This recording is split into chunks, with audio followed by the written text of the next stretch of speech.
kuyup alanda jarkıratıp bir kol çabalar menen tosup alalı, anam biz toyubuzdu jakşılık menen başlayız. Kol çabalar menen jеңелердин koşmasında bizdin kuyup Азиз Батыров келди.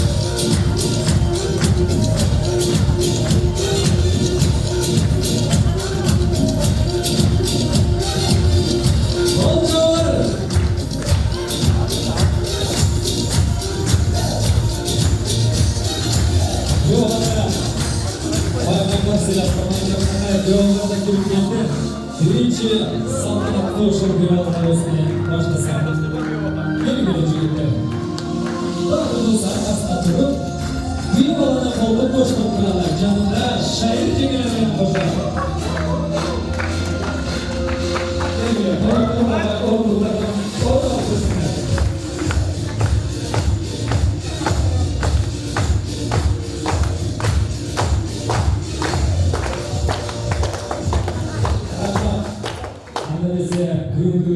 Eng toyluq bölөгөрү сулусу Датнагай бактылуу анамын ушул сиздердин алыңыздарга алып жүрүш үчүн аны жашнагай жеңелердин коштоосунда жана Кыргыз Республикасынын мыкты кызматкери, мыкты айымы жаркыраган жашнагай эжекебиз Элзар Өзкөнбаеванын коштоосунда баардыгыбыз кол чаап, коштоп, тосуп алабыз анда.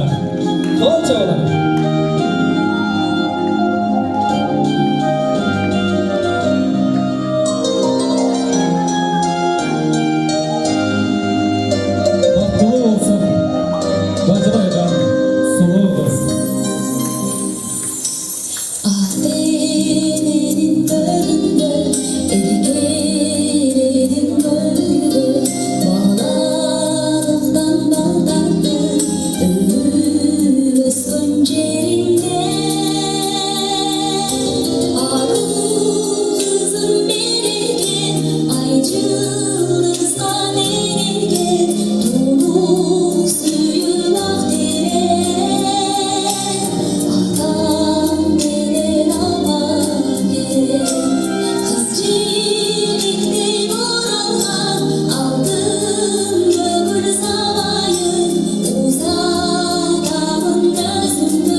Çok rahmet. Talantımız Taysin olsun.